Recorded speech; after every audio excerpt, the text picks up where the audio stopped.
Just imagine एक छोटा सा बच्चा सिर्फ 5 साल का जिसके सर पे पंजाब का ताज हो। नाम था उसका दलीप सिंह। जन्म हुआ था महाराजा रंजीत सिंह के घर, लेकिन किस्मत ने उसके साथ कुछ ऐसा किया जो पंजाब के किसी आदमी ने उस वक्त कभी भी नहीं सोचा होगा। ये कहानी है उस लड़के की जो बना था पंजाब का आखिरी राजा, एंड दुनिया उसे जानती है द ब्लैक प्रिंस के नाम से।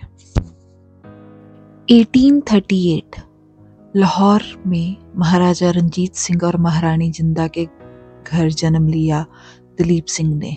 उस समय पंजाब एक बहुत ही शक्तिशाली एम्पायर था। सिख राज अपनी चरम सीमा पे था। रंजीत सिंह ने एक यूनाइटेड पंजाब बनाया था। हिंदू, मुस्लिम, सिख सब एक साथ रहते थे और पावर में पंजाब का कोई मेल नहीं था। लेकिन जब महाराजा रंजीत सिंह जी की डेथ हुई तब सब कुछ बिखरने लगा। उस वक्त उनके बाद कोई पावरफुल लीडर था ही नहीं उन्हें रिप्लेस करने के लिए, तो इसलिए महाराजा दलीप सिंह को ही गद्दी पे बिठा दिया गया उस वक्त, और वो सिर्फ 5 साल के थे। महाराजा रंजीत सिंह के जाने के बाद दरबार में खींचतान शुरू हो गई। सरदारों के बीच पावर स्ट्रगल बढ़ता ही गया और यही मौका था ब्रिटिशर्स के लिए। उन्होंने सोचा बिना तलवार उठाए भी जीता जा सकता है। ईस्ट इंडिया कंपनी ने पहले अपने लोग दरबार में भेजे, कुछ एडवाइजर्स बना के और कुछ राजदूत। वो पहले सिख राज के दोस्त बने और धीरे धीरे अंदर से उसे कमजोर करने लगे। 1845 में पहला एंग्लो सिख युद्ध हुआ। सिख फौज ने जोश से लड़ाई की, पर कुछ कमांडर्स ब्रिटिश से मिल चुके थे। एंड फिर 1849 में भी वही हुआ। कुछ लोगों ने जानबूझ के हार मान ली और आखिर में एक सिंपल कागज पे साइन करवा के ब्रिटिशर्स ने पंजाब को अपना बना लिया और दलीप सिंह को देश निकाला दे दिया। एंड ऑफ कोर्स सबसे इम्पोर्टेंट, कोहिनूर भी इसी दौरान छीन लिया गया और छोटे दलीप को कह दिया गया अब तुम्हारा कोई राज्य नहीं है। दलीप सिंह सिर्फ 10 साल के थे जब उनसे उनकी माँ महारानी जिंदा कौर से भी अलग कर दिया गया। महारानी जिंदा कौर को एग्जाइल भेज दिया गया ताकि वो अपनी विरासत और असलियत तक ना पहुंच सके, और 10 साल के दलीप सिंह को इंग्लैंड भेज दिया गया। नई दुनिया, नया रिलीजन, नए कपड़े एंड नई जुबान। इंग्लैंड में महाराजा दलीप सिंह को क्रिश्चियन बनाया गया। धीरे धीरे उन्हें सिख धर्म से दूर करके क्रिश्चियनिटी की ओर बढ़ाते गए। क्वीन विक्टोरिया से उनकी काफ़ी दोस्ती हो गई। कपड़ों से, बातों से सब कुछ अंग्रेज़ों जैसा बन गए वो। लोग उन्हें ब्लैक प्रिंस कहने लगे, एक ऐसा राजा जिसका राज्य उसके पास था ही नहीं। बाहर से रॉयल और अंदर से एक भूला भटका इंसान। क्वीन विक्टोरिया अपने बच्चों के साथ दलीप सिंह को रखती थी, उनके साथ ही खिलाती थी। दलीप सिंह उनके लिए एक रॉयल ट्रॉफी बन गया था, एक एग्जॉटिक प्रिंस जिसे दिखाना था दुनिया को, पर जिसे समझने की ज़रूरत किसी ने महसूस नहीं की। लोग उसे ब्लैक प्रिंस कह के बुलाते थे, एक नाम जो सुनने में रॉयल लगता था लेकिन उसके पीछे एक अजीब सी तन्हाई छुपी थी। दलीप सिंह के पास सब कुछ था, पैसा, पावर, पैलेस। एल्वेडन हॉल में वो रहता था जहाँ हजारों की एकड़ की ज़मीन थी। हर सुबह हिरनों का शिकार, दोपहर अंग्रेजी लंच, रात को वाइन और वायलिन के साथ हाई सोसाइटी पार्टीज। उसके पास सर्वेंट्स थे, घोड़े थे, बिलियर्ड्स रूम थे, एक लाइब्रेरी थी जिसमें दुनिया भर की किताबें थी। वो लंदन के एलीट क्लब्स का हिस्सा था। हर तरफ इज्जत थी, लेकिन फिर भी कुछ ना कुछ तो मिसिंग था। कभी कभी वो पंजाब को भी याद करता या लाहौर के महल की कोई पुरानी पेंटिंग देखता, लेकिन यादें धुंधली थी, जुबान उसे भूल चुकी थी। धर्म का मतलब अब उसके लिए एक किताब का एक पेज ही बन के रह गया था। अक्सर लोग सोचते थे कितनी रॉयल लाइफ है इसकी, पर असल में वो एक ऐसी दुनिया में जिंदा था जहाँ हर चीज उसको अलग होने का एहसास दिलाती थी। कभी कभी वो खुद से ये भी पूछता, मैं हूँ कौन? क्या मैं वो हूँ जिसे अंग्रेजों ने बनाया है, या वो जो कभी अपनी माँ के हाथों में गुरबानी सुनता था, जिसके लिए ताज सिर्फ एक जिम्मेदारी थी, ना कि डेकोरेशन। ये कन्फ्यूजन, ये तन्हाई, ये आइडेंटिटी का तूफान उसके अंदर दिन ब दिन बढ़ता जा रहा था। और फिर एक दिन एक चिट्ठी आई उसकी माँ की, महारानी जिंदा कौर की।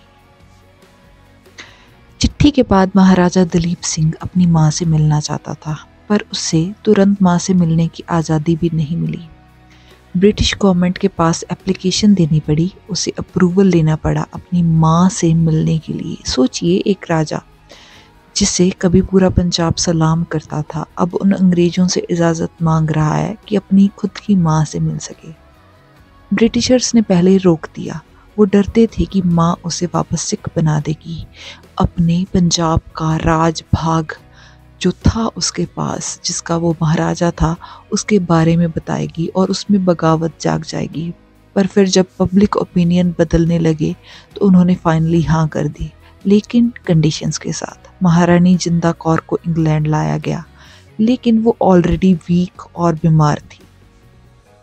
जब महाराजा दलीप सिंह महारानी जिंदा कौर से मिले तो उन्होंने एक सूट पहना हुआ था, अंग्रेजी कट बियर्ड, पॉलिश्ड शूज़, लेकिन माँ के गले लगते ही वो सब कुछ भूल गए। सारा मैनरिज्म, सारा अंग्रेजीपना उनका निकल गया और माँ ने उन्हें अपने सिख राज्य के बारे में बताया, गुरबाणी के बारे में बताया, सिक्खी के बारे में बताया।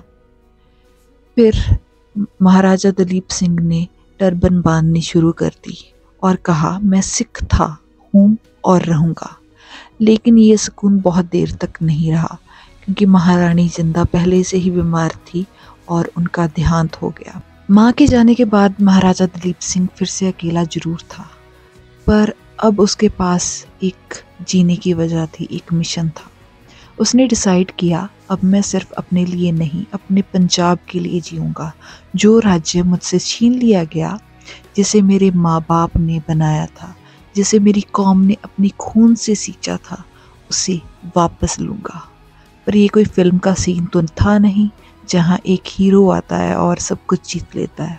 ये असली दुनिया थी, जहाँ ब्रिटिश एम्पायर हर कोने में अपने जासूस बिठाए बैठा था।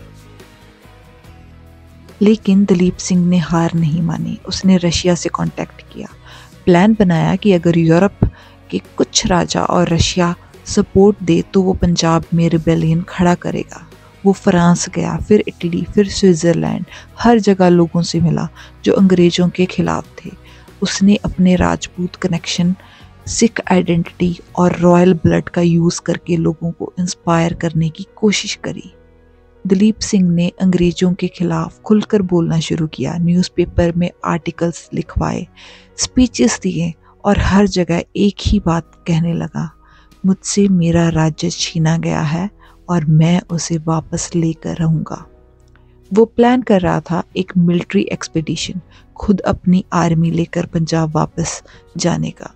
लेकिन ब्रिटिश एम्पायर सिर्फ ताकत से नहीं, छुप छुप के तोड़ने वाली राजनीति से चलता था। उन्होंने दलीप के हर कदम पर नज़र रखी, उसके एजेंट्स खरीद लिए, उसके सीक्रेट लेटर्स इंटरसेप्ट कर लिए। जब उन्होंने देखा कि दलीप सिंह सच में रिबेलियन की प्लानिंग कर रहा है तो उसका फंड रोक दिया, उसके ऊपर ट्रैवल बैन लगा दिया। एक समय आया जब उसके पास इतने पैसे भी नहीं थे कि वो फ्रांस में अपना रेंट दे सके। जिस राजा ने कभी एल्वेडन हॉल में हिरन का शिकार किया था, अब पेरिस के एक छोटे से होटल में अकेले, बेकार और परेशान बैठा था। उसका हर प्लान एक एक करके फेल होता गया। दोस्तों ने साथ छोड़ दिया, अंग्रेजों ने उसे सब जगह से दबाना शुरू कर दिया।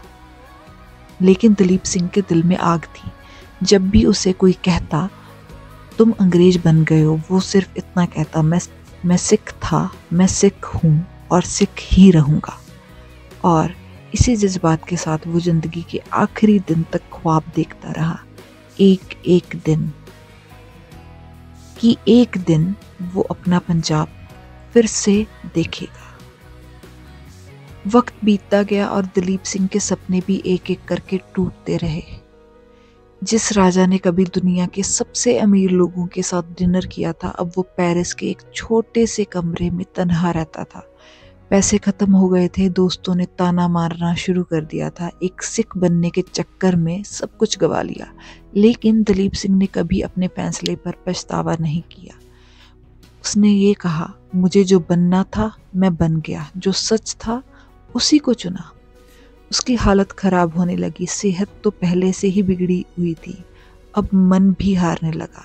उसने पंजाब वापस जाने की एक आखिरी बार फिर से कोशिश की, लेकिन ब्रिटिशर्स ने मना कर दिया और उसे जाने से रोक दिया। और फिर 22 अक्टूबर 1893 को पेरिस में दलीप सिंह ने अपनी आखिरी सांस ली। कोई शोर शराबा नहीं, कोई रॉयल सैल्यूट नहीं, कोई सिख फ्लैग नहीं, कोई पंजाब की धरती नहीं। एक कॉफिन में रख के उसे इंग्लैंड वापस भेज दिया गया। एक राजा जो कभी कोहिनूर का मालिक था, उसकी बॉडी को एक अंग्रेजी कॉफिन में बंद करके इंग्लैंड भेज दिया गया, वहाँ उसे दफन किया गया। तो ये थी कहानी पंजाब के आखिरी राजा महाराजा दलीप सिंह की।